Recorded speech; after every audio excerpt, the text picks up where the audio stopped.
വലിയ വിവാദങ്ങൾക്കിടയിലാണ് വഖഫ് നിയമ ഭേദഗതി ബില്ല് പാർലമെന്റിൽ അവതരിപ്പിച്ചത്. എന്താണ് ഈ ബില്ലിന്റെ ഉള്ളടക്കം? എന്ത് മാറ്റങ്ങളാണ് ഈ ബില്ല് പാസ്സാവുകയാണെങ്കിൽ വരാൻ പോകുന്നത് എന്ന കാര്യം പ്രേക്ഷകർക്ക് മുമ്പിലേക്ക് എത്തിക്കുകയാണ് ഇനി ഗോകുൽ രവി തയ്യാറാക്കിയ എക്സ്പ്ലെയിനറിലേക്ക്. രണ്ടാം മോദി സർക്കാരിന്റെ ആദ്യ സുപ്രധാന നീക്കങ്ങളിലൊന്നായിരുന്നു വഖഫ് ഭേദഗതി ബിൽ.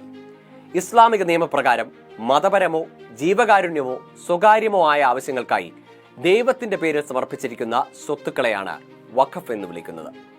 1954 വഖഫുകളുടെ പ്രവർത്തനം ഏകോപിപ്പിക്കാൻ കേന്ദ്ര സർക്കാർ നിയമം കൊണ്ടുവന്നു. വഖഫ് സ്വത്തുക്കളുടെ വിനിയോഗത്തിന് മേൽനോട്ടം വഹിക്കാൻ സംസ്ഥാന തലത്തിൽ വഖഫ് ബോർഡുകളും കേന്ദ്രതലത്തിൽ വഖഫ് കൗൺസിലും നിലവിൽ വന്നു.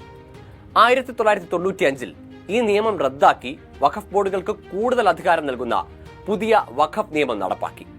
തുടർന്ന് 2013 കൊണ്ടുവന്ന ഭേദഗതിയുടെ അടിസ്ഥാനത്തിലാണ് ഇപ്പോൾ വഖഫിന്റെ പ്രവർത്തനം. ബില്ലിലൂടെ സർക്കാർ ലക്ഷ്യം വെക്കുന്ന പ്രധാനപ്പെട്ട മാറ്റങ്ങൾ എന്തൊക്കെയാണ്? പുതിയ ഭേദഗതി പ്രകാരം മാറ്റം വരുന്നത് 44 വകുപ്പുകളിലാണ്. എന്തൊക്കെയെന്ന് പരിശോധിക്കാം. വഖഫ് നിയമത്തിന്റെ സെക്ഷൻ 3I മാറ്റം വരുത്തും. ഈ സെക്ഷൻ പ്രകാരം വസ്തു വഖഫാക്കി മാറ്റാൻ വാക്കാലുള്ള ഉടമ്പടി മതി. എന്നാൽ ഭേദഗതി നിലവിൽ വന്നാൽ കൃത്യമായ രേഖകൾ വെച്ചുകൊണ്ട് മാത്രമേ വഖഫിന് ഭൂമി ഏറ്റെടുക്കാൻ സാധിക്കുകയുള്ളൂ. മാത്രമല്ല 5 വർഷമെങ്കിലും ഇസ്ലാം മതം അനുസരിച്ച് ജീവിക്കുന്ന ആൾക്കേ സ്വത്തുക്കൾ വഖഫാക്കി മാറ്റാൻ സാധിക്കുകയുമുള്ളൂ.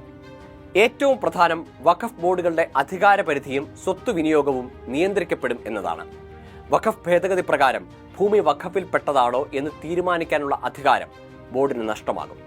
പകരം വസ്തുവിന്റെ സർവേ ഉത്തരവാദിത്തം ജില്ലാ കളക്ടർമാർക്കായിരിക്കും. നിലവിൽ ഭൂരിപക്ഷം വഖഫ് ബോർഡ് അംഗങ്ങളും തെരഞ്ഞെടുക്കപ്പെടുന്നവരാണ്.